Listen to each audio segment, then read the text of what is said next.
The first night I told myself it was love. The second night I told myself it was duty. By the fifth night, I had stopped telling myself anything at all. I just lay there in the dark, staring at the ceiling of the bedroom we had moved into 4 days after our wedding, listening to the horses shift in the barn below, waiting for it to be over. I was 19 years old. I had been a wife for 6 days. And I had already learned something no one had prepared me for. That in an Amish marriage, a husband's needs do not stop because a wife is exhausted. They do not stop because she is sore. They do not stop because she is still, in every way that matters, a girl who has not yet figured out what she agreed to. My name is Martha, and this is Hannah the Amish Girl, the channel where I say the things my community would never allow me to say out loud. I grew up Old Order Amish in northern Indiana. I left when I was 24, and everything you are about to hear is true. If you want to understand what Amish life actually looks like from the inside of a marriage, not the quilts, not the buggies, not the peaceful fields, subscribe now and tap the like button. And tell me in the comments, did you grow up somewhere that had rules no one ever wrote down? Because that is exactly what this story is about. Now let me take you back to the beginning, because to understand what happened in that first week, you have to understand what I was taught marriage was before I entered it. I was raised in a community where the ordnong governed everything. The ordnong is the unwritten code, the set of rules and expectations that shapes every corner of Amish life, from the width of a hat brim to the color of a dress to the order of authority inside a household. And the order inside a household is not a suggestion. It is not open for discussion. The husband is the head. The wife submits. That is not a cultural preference in Old Order Amish life. That is theology. That is the air you breathe from the moment you are old enough to understand language.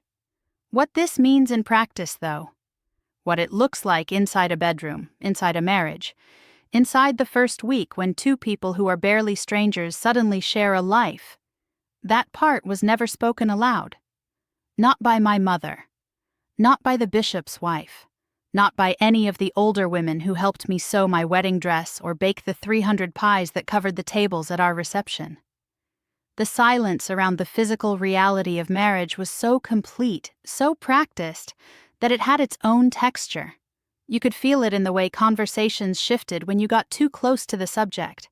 You could feel it in the way women looked at each other across rooms when a young bride entered and then looked quickly away. I married a man named Solomon. He was 26 when we wed, which in my community made him experienced by reputation and reliable by age. He had a farm. He had a house his father had helped him build the summer before our wedding. He had steady hands and a serious face, and a way of speaking that made people listen. He was, by every measure my world offered, a good match. Our wedding was in October.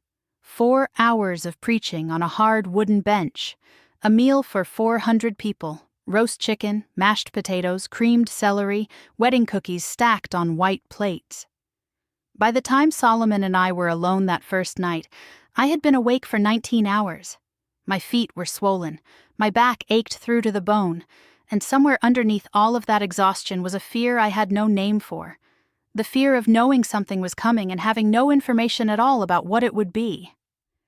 What happened that first night I will not describe in full. I will say only this. It was not what I had imagined, because I had not been permitted to imagine anything. It was disorienting and painful and faster than I expected, and when it was over, Solomon rolled onto his side and was asleep within minutes. I lay awake for a long time. I thought this must be what the first night is. I thought tomorrow will be different. It was not different. The second night, I was still sore from the first. I did not say this.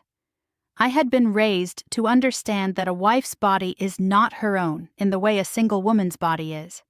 After the vows, something transfers. Not legally, not in words anyone speaks aloud, but in practice, in the quiet assumption that is threaded through every sermon about submission, every piece of advice about being a good helpmeet, every example of womanly faithfulness the community holds up for young girls to admire. I understood that Solomon's expectation of me was not separate from his faith. It was part of it. And refusing him felt, in the framework I had been given, like refusing God. So I did not refuse.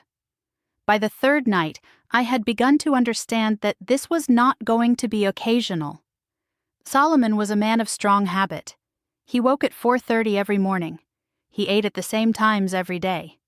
He expected supper on the table at 6, and he expected me to be willing at night. Every night. Not because he was cruel.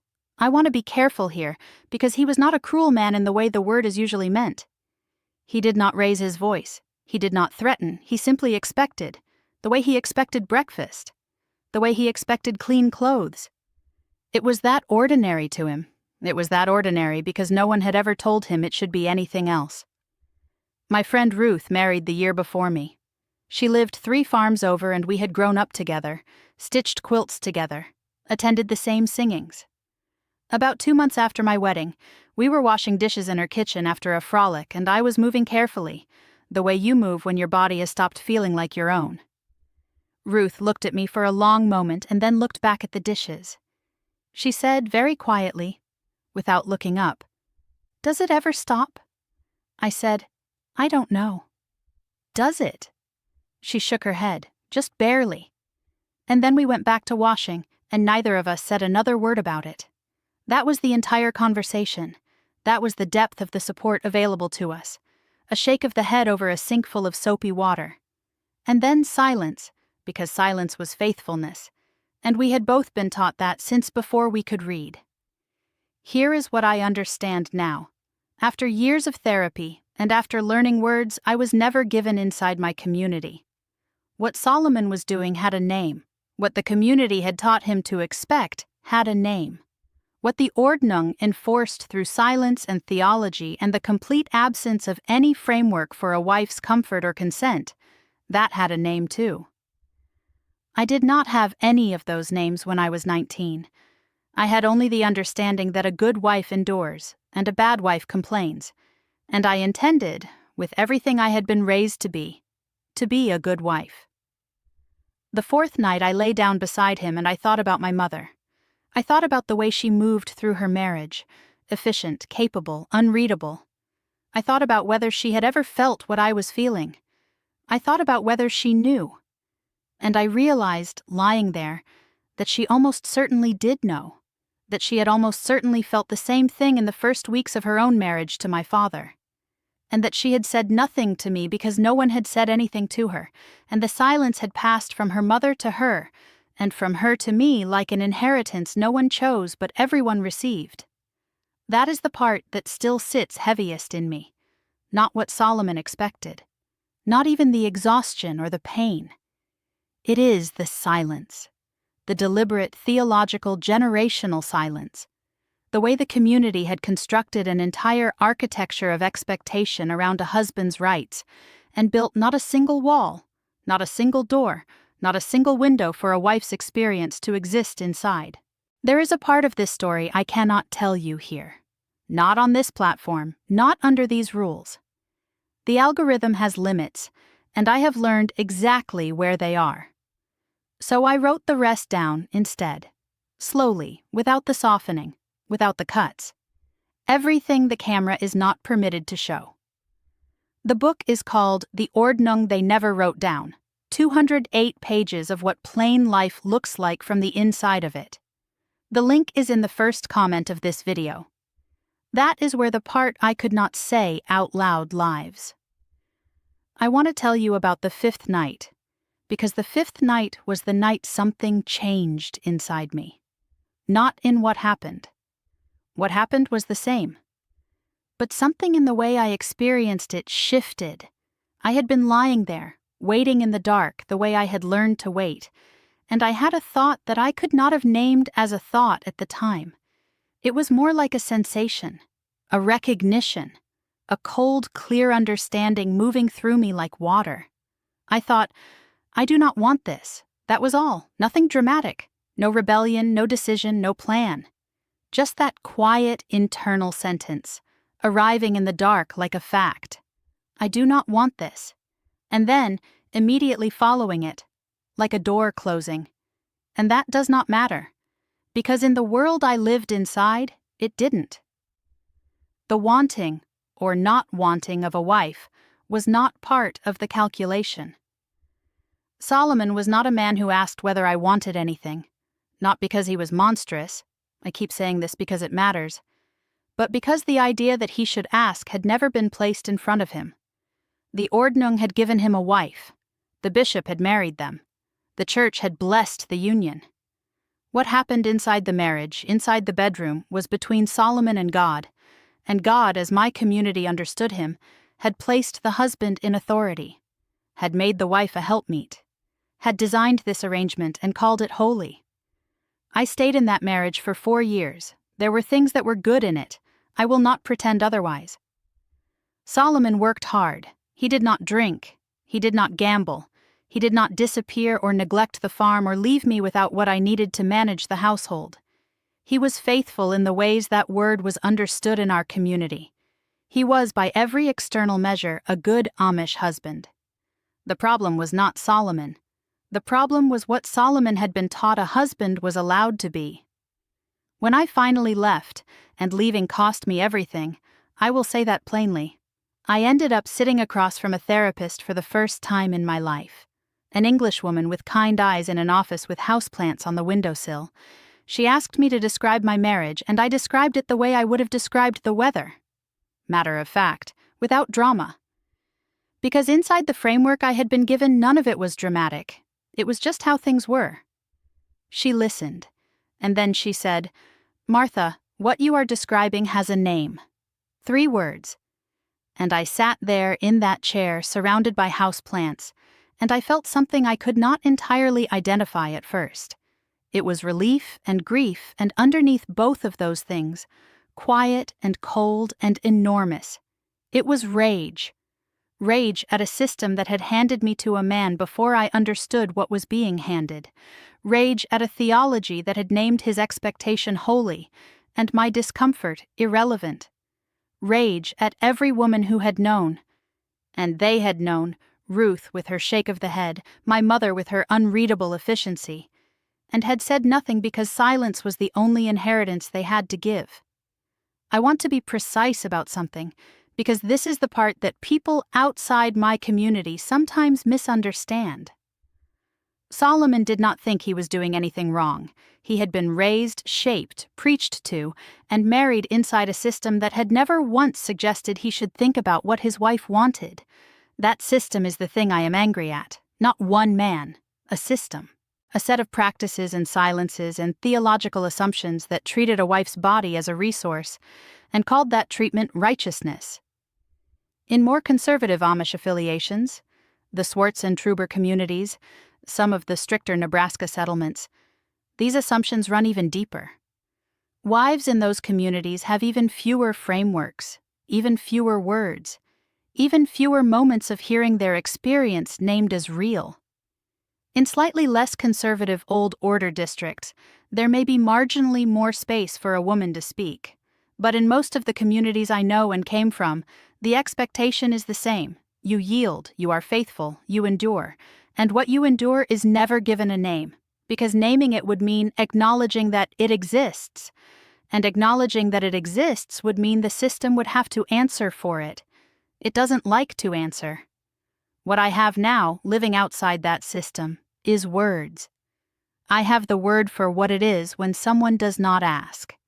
I have the word for the expectation that took up residence inside my marriage like a third person I never invited.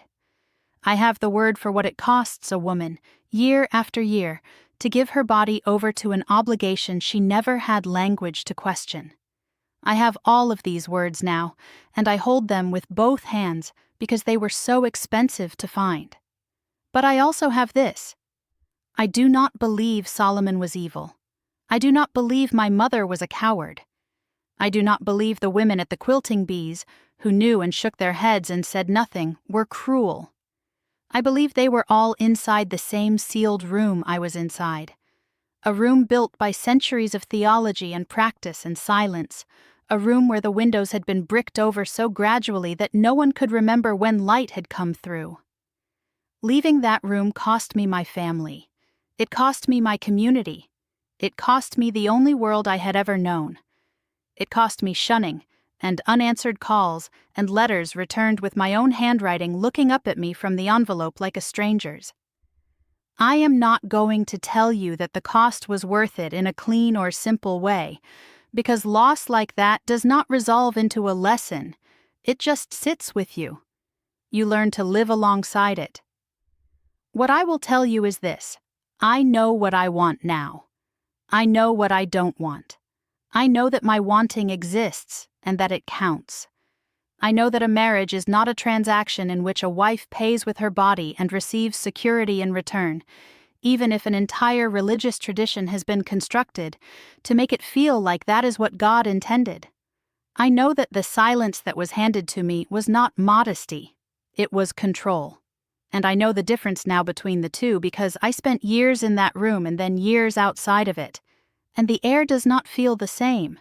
If you grew up somewhere that told you your body was not entirely your own, that your endurance was faithfulness, that your silence was virtue, that the wanting or not wanting of a woman was simply not relevant to the larger design, I see you. If no one ever gave you a word for what you experienced, if you washed dishes next to a friend and shook your head and said nothing, and called that friendship because it was the most that was available, if you lay awake in a room that smelled like kerosene and hay and told yourself that this was simply what marriage was, because you had been given no other story, I see you. Your experience inside your own life matters. Your body matters. Your wanting matters. And if no one in your world ever said those words to you, I am saying them now, as plainly as I know how. I was not too young to cook for 400 people. I was not too young to run a household or tend animals or get up at 4 in the morning and make the day work. I was too young to understand what I was agreeing to when I stood in front of that bishop. And the community that blessed that marriage knew it and said nothing because the silence was the point.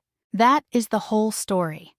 Not what one man demanded, who taught him he was allowed to demand it, and who taught me I was not allowed to refuse. If you want to read the version of this story that YouTube will not allow, the full pages are in the ordnong they never wrote down, first comment of this video. And that is everything. Choose your freedoms wisely. They might just save your life.